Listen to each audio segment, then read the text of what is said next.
The reservation name was Eleanor. When she finally looked up from her glass of Pinot Grigio, the soft, sophisticated smile vanished instantly, replaced by something complex. Recognition mixed with a terrifying flicker of panic. My name, Chloe, sounded like a question when she finally spoke it, not a greeting. But it was the next sentence, delivered in a voice that somehow felt both intimately familiar and dangerously foreign, that turned the stylish bistro into an interrogation room. It's good to finally meet you. Your father, Marcus, talks about you constantly. My hands froze millimeters from the breadbasket. My blind date knew my single father. My Tuesday nights usually consisted of a lukewarm takeout curry and a relentless cycle of true crime documentaries. It was functional, predictable, and utterly devoid of emotional risk. Exactly how I preferred my life to be. I was 31, working as a data analyst at a mid-sized insurance firm, a job where visibility was inversely proportional to success. The less people noticed me, the better the spreadsheets looked. My apartment in the West Village was small but meticulously organized, a monument to the fact that I controlled the chaos in my immediate vicinity. My father, Marcus, was the reason I'd even attempted the blind date. He's a good man, fiercely loving, but hopelessly optimistic about my romantic prospects. He'd signed me up for that appalling high-end dating app, insisting I needed to put myself out there. I went along with it mostly to stop the relentless stream of, "Have you met anyone nice?" texts. I had no illusions. I didn't expect lightning or even a decent spark. I expected a pleasant hour, polite conversation about the weather or the market, and then a quick, clean exit back to my couch and my documented serial killers. I remember staring at my reflection before leaving. I'd chosen a deep navy dress, safe and flattering. I wasn't stunning, but I wasn't invisible either, at least not physically.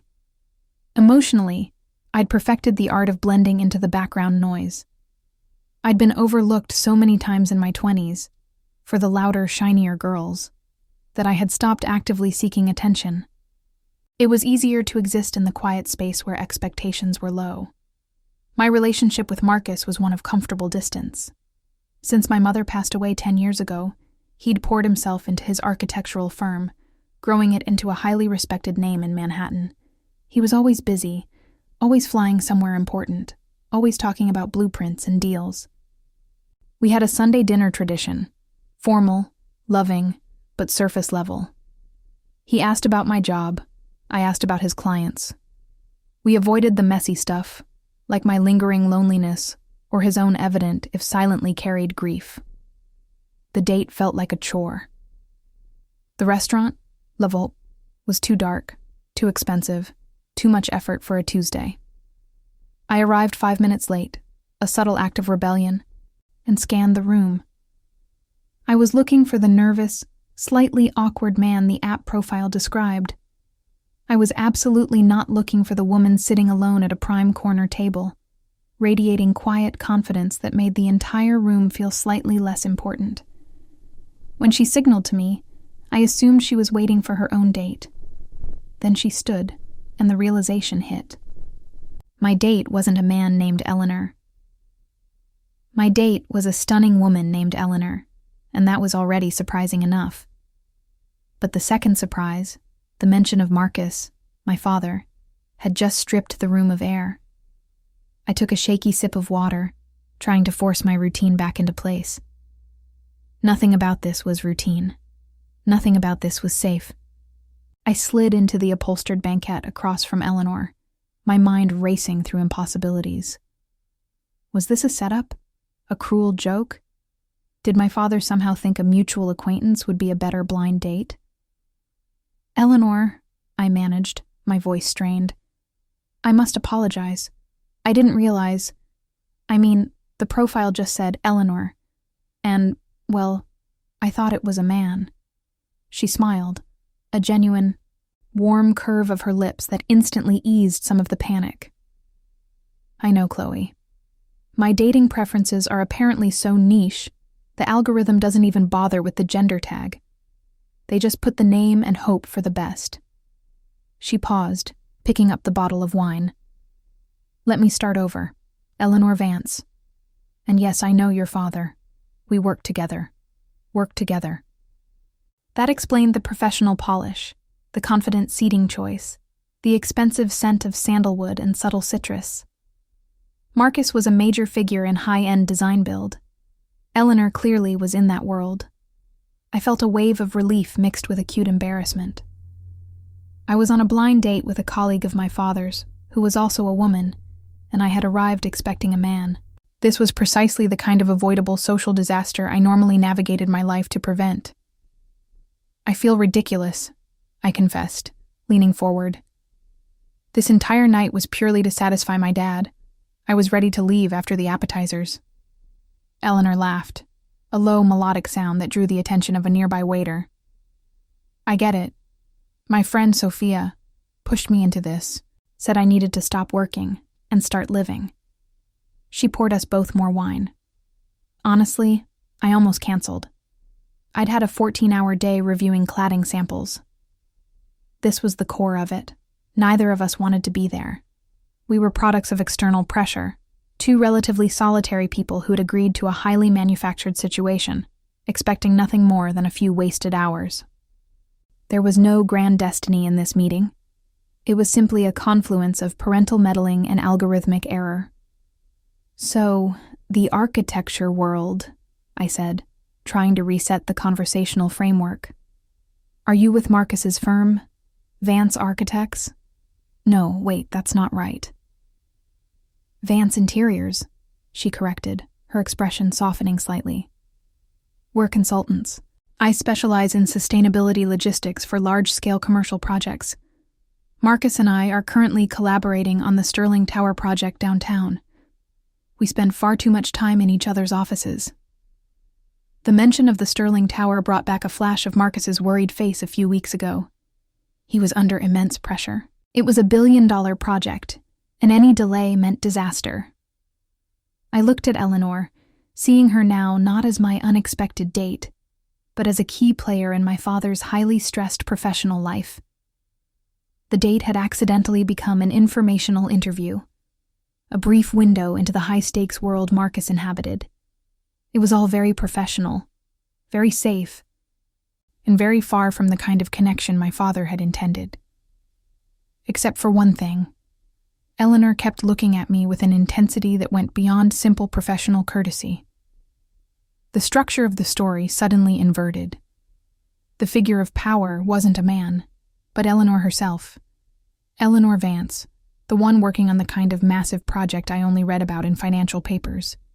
She was authority, status, and complexity embodied.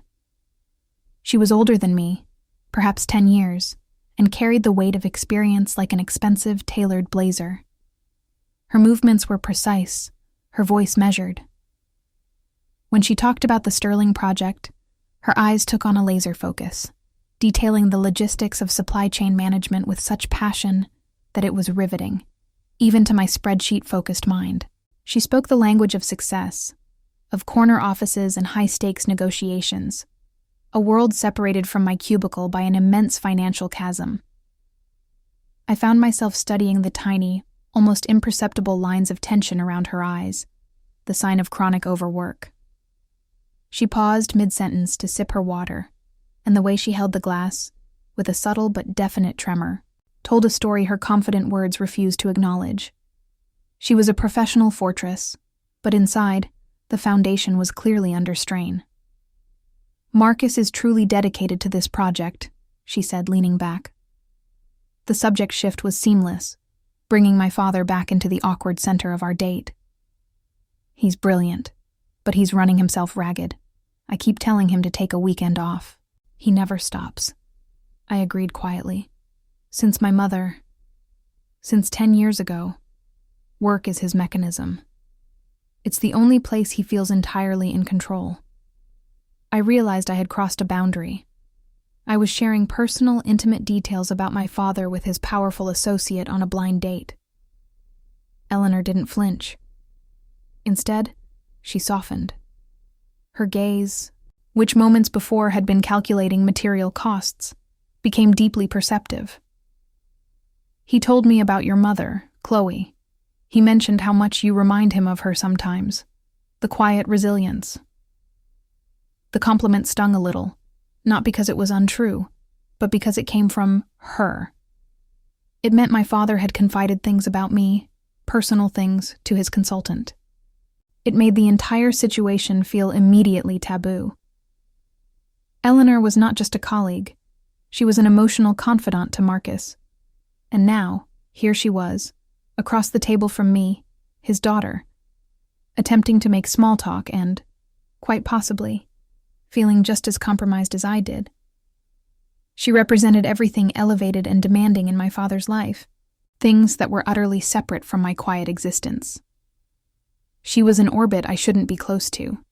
Yet, the way she watched me, with zero judgment when I mentioned my mother's passing, made her feel less like a powerful CEO and more like someone capable of seeing pain. The shift happened subtly, right after the waiter cleared our main courses. We had moved past the awkward professional connection and were discussing favorite books, a safe, intellectual terrain. Eleanor mentioned a niche contemporary novel about grief and rebuilding identity. As she described the protagonist's quiet struggle, her voice dropped slightly, losing its professional resonance.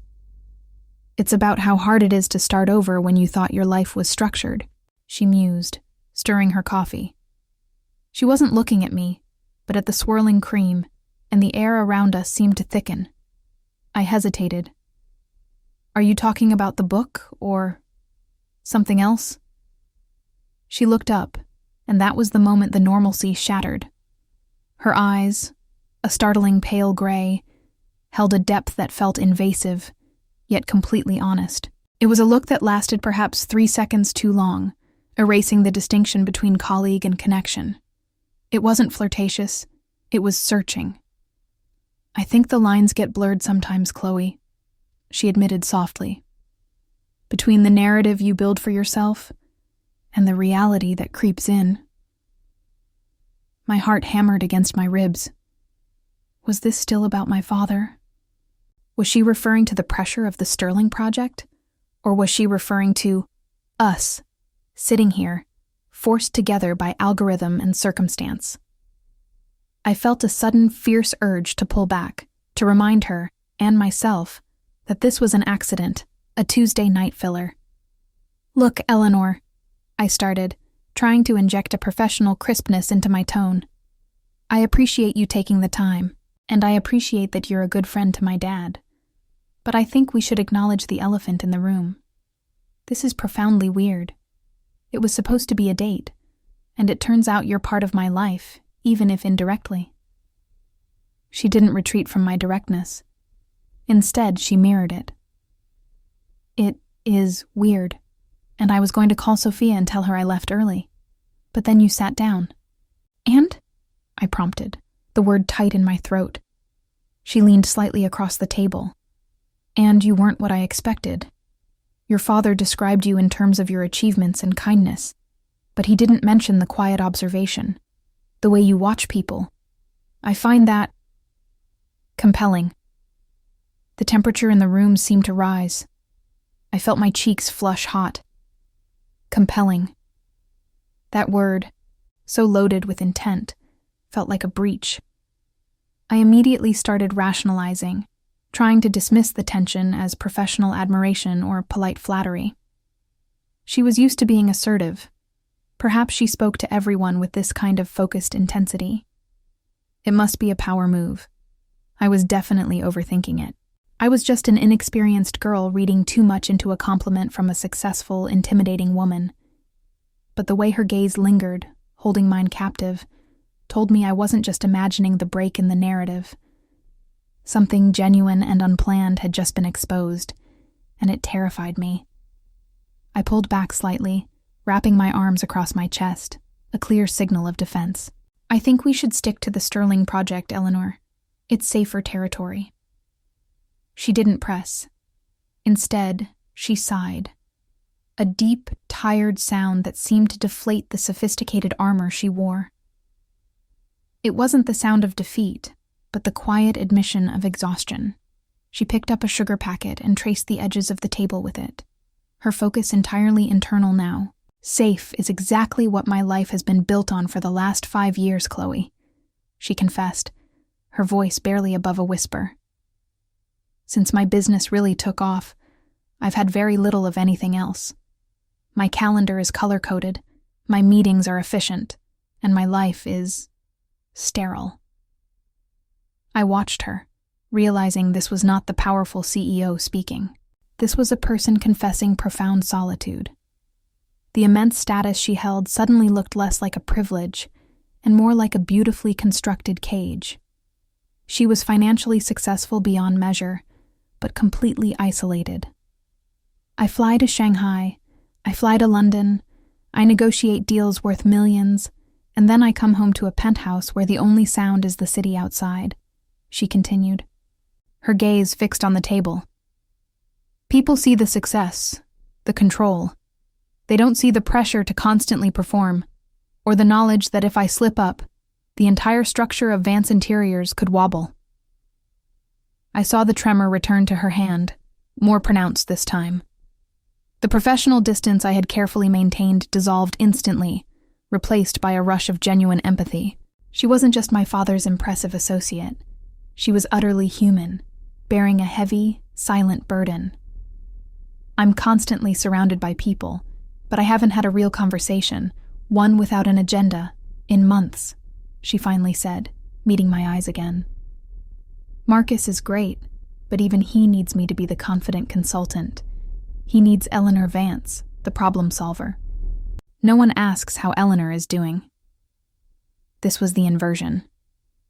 Socially, she could buy and sell my entire career, but emotionally, she had just placed herself in a position of complete vulnerability. The power dynamic wasn't gone. Her success was still palpable, but the emotional authority had shifted. I was the observer, the listener, the one currently holding the safe space. For the first time that night, I felt genuinely seen. Not because of anything I'd said, but because she had allowed me to see her. It felt like being entrusted with a very delicate secret, one that could break the beautiful illusion she had built around herself. The bistro closed around us, the waiters clearing the last tables with professional efficiency.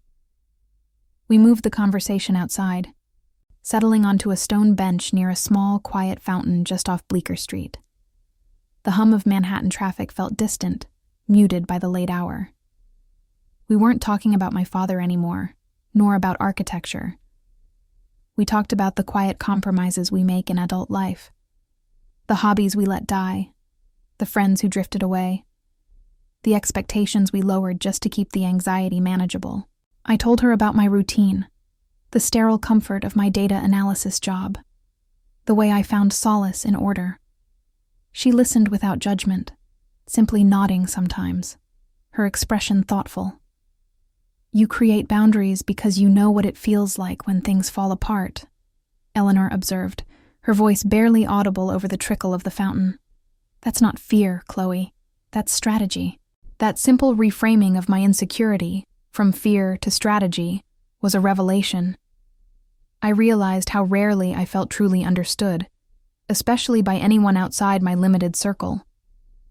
Eleanor understood the architecture of self-preservation. We sat in silence for several minutes, a comfortable, shared quietness that was radically different from the tension that had filled the restaurant. I wasn't scrambling for a topic or trying to fill a gap. I just existed, and she did too. I looked at her profile in the faint street lamp glow. Her tailored jacket was unbuttoned, and she looked younger, more relaxed, the lines of stress around her eyes softened by the darkness. It's strange, I admitted, breaking the silence. I came here expecting a terrible transactional encounter, and I ended up having the most real conversation I've had all year. Eleanor turned her head toward me, a faint, genuine smile playing on her lips. Me too. I expected a dutiful daughter who was here under duress. I found someone who can see the difference between a facade and a foundation. There were no declarations, no promises of a second date, Nothing that escalated the situation beyond this present moment. It was a connection founded purely on shared presence and honest exchange. The proximity was physically close. We were hip to hip on the stone bench. But the intimacy was purely emotional. It felt like standing on solid ground after a long time spent wading through murky waters. The world outside, the world of Marcus and the Sterling Project, faded completely. There was only the sound of the fountain and the undeniable, startling clarity that we understood each other. The comfort of the silence eventually gave way to the sharp, cold reality of the situation. I looked at my watch, 12:45 a.m. I had work in the morning. She had a billion-dollar project waiting. And critically, she had a complex, essential relationship with my father. A wave of internal panic hit me. This felt too good, too real, too easy, and that made it dangerous. Eleanor wasn't just some random person I met online. She was inextricably linked to Marcus's success, his reputation, his current source of stability. If anything were to develop between us, if anything were to go wrong, it wouldn't just be my heart broken. It could destabilize the professional relationship Marcus depended on. You need to stop this now, Chloe. The thought was firm and non-negotiable. I shifted on the bench, putting a small but definite physical distance between us. It's late, Eleanor. I should go. Thank you for not making this completely dreadful. I attempted a light, dismissive tone, trying to place a casual barrier between the intensity we just shared and the necessity of ending the night. She read the retreat instantly. Her posture tensed again, the professional composure snapping back into place, though her eyes held a spark of disappointment. Of course, she said, her voice formal. It was far more pleasant than I anticipated. Tell Marcus I need the final structural reports by Friday, or we'll miss the deadline. She was deliberately throwing up a professional firewall, reinforcing the boundaries I was trying to establish. But the emotional tide was too strong to be contained by office logistics. I hesitated, chewing on my lip. Eleanor, about us. I mean, about tonight. It can't go anywhere. You know that, right? It's too complicated. My dad. I couldn't finish the sentence.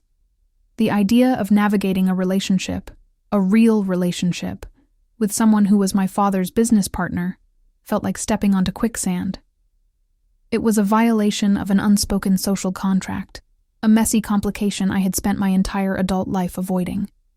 I had to protect my father's life and my own quiet, contained existence. I know the math, Chloe, she countered, her voice low. I know the context. I'm an architect of boundaries myself, remember? I understand the walls. Yet, even as she said it, she didn't move to leave.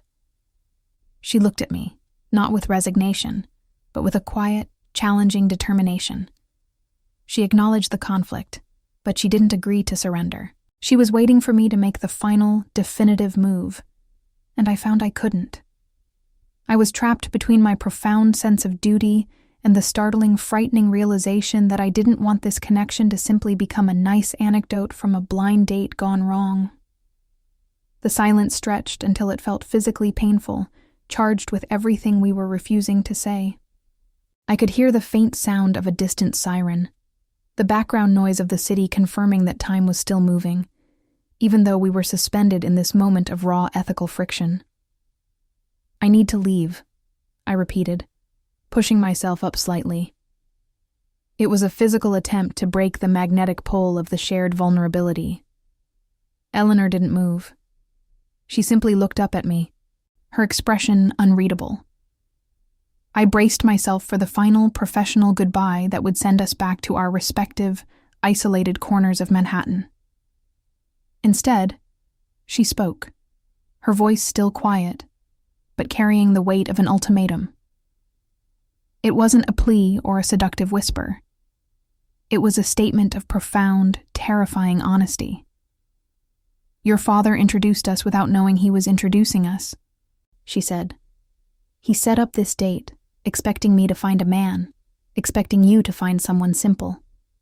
But he's been talking about you for months, Chloe. Not just my daughter, the analyst, but you. The one who organizes the spreadsheets perfectly, the one who notices the quiet pain, the one who deserves something real. My breath hitched. I could feel the blood pounding in my ears. This wasn't about her feelings for me. This was about the shocking realization that she had been seeing me long before I walked into the restaurant, filtering me through Marcus's perception. She stood up now, closing the small gap between us. She didn't touch me, but her proximity was overwhelming. I know it's complicated, she continued, her voice unwavering. I know the risks to my professional life, and I know your fear of upsetting the balance with Marcus. I am not asking you to ignore those facts. Then came the devastation. The simple, precise phrase that demolished every barrier I had spent the night constructing. I am just telling you that I saw you tonight. Really saw you, Chloe. And I realize that the quiet life you're trying to protect. I don't want to disrupt it. I want to build a room inside it. You are the only person who hasn't asked me to be the CEO in 5 years. You asked me to be vulnerable, and you listened. That is not something I am going to pretend didn't happen, because it's convenient for a construction timeline. She didn't ask for a kiss or a promise. She simply presented the truth. She had chosen to recognize me, despite the immense contextual difficulty. Her desire was expressed as recognition, and in that moment, it felt more intimate than any physical touch could ever be. I was utterly exposed and entirely seen. My heart was still vibrating from the impact of her words. Build a room inside it. It wasn't about merging lives or exploding my routine. It was about adding a quiet, intentional space for connection. I shook my head slowly, unable to process the clarity of her statement. My initial impulse was still to run, to retreat into the safe, verifiable boundaries of my apartment and my predictable career. This was too much risk. This felt like voluntarily accepting instability. I am terrified, Eleanor, I admitted, the confession tasting metallic on my tongue. I am absolutely paralyzed by the thought of what this could mean for my father. He trusts you. He relies on you.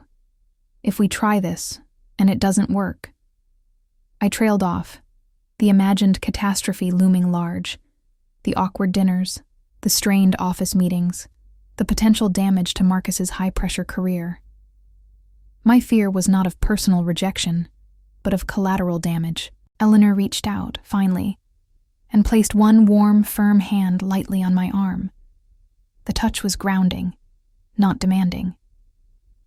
We don't know the future, Chloe, she said, her gray eyes holding mine steady in the dim light. We only know this moment. And in this moment, we are two adults who were pushed together by ridiculous circumstances and found an unexpected connection. If we deny this, we deny the one true thing that happened tonight. She didn't try to minimize the difficulty. She didn't offer grand assurances.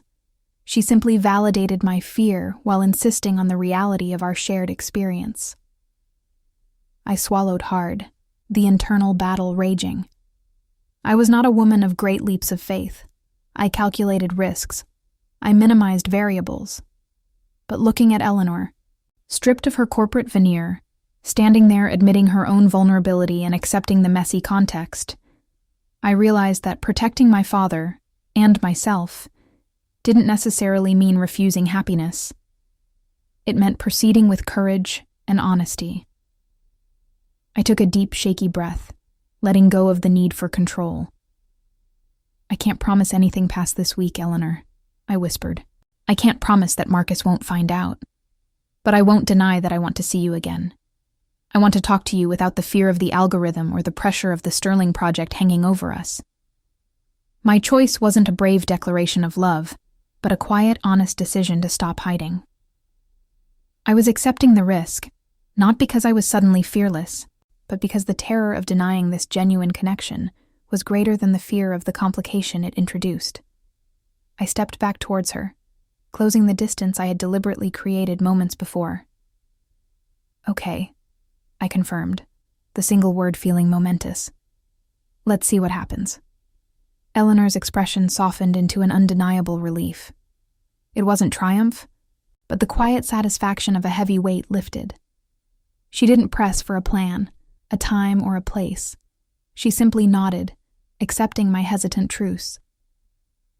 "Let me walk you home, Chloe," she offered, her hand dropping from my arm. It was a simple, non-committal gesture of courtesy, the kind any date might offer. But in the context of our loaded conversation, it felt like the first step into an uncertain, shared future. We started walking east, the city settling into its late-night rhythm. We didn't talk about Marcus or the complexities anymore. We talked about the way the light fell on the brick buildings, the smell of damp concrete and late-night bakeries. We moved slowly, our steps synchronized, the silence between us having evolved from nervous tension to comfortable intimacy. Every few blocks, Eleanor would share a small mundane detail about her day. A frustrating meeting with a vendor, her dislike of instant coffee, and I would share a tiny anecdote about a frustrating coding error at work. It was an apprenticeship in being ordinary together. As we reached the corner near my apartment, I felt a deep sense of disorientation. The night that began as a functional disaster had ended with the collapse of my self-imposed isolation. I felt lighter, yet intensely aware of the vast, unknown territory stretching out before me. This wasn't a resolution. This was the moment before the first chapter of a very long, very complicated story truly began. We stopped outside the brownstone where I lived. The final goodbye hung in the air, weighted with everything that had been said and everything that was still unsaid. "I'll text you," Eleanor promised, her voice a low murmur. She didn't ask if I wanted her to. She stated it as a fact of physics. "Okay," I agreed, a genuine smile finally touching my lips. "I'll be waiting for the message." I watched her turn and walk back toward the main avenue, her silhouette tall and composed, yet carrying the subtle tremor of vulnerability that only I had been privileged to witness. I didn't rush inside. I stayed on the stoop until the streetlight claimed her shadow completely, recognizing that my carefully contained life had just been fundamentally altered by a blind date who knew my single father. The structure was still standing, but there was a new room now, and I had just handed over the blueprints. If you loved this story about unexpected connections and the terrifying choice to be seen, subscribe now. Drop a comment below and tell me. What secret rule did Chloe break by saying yes to Eleanor? Hit the like button and ring the notification bell so you don't miss the next complicated confession.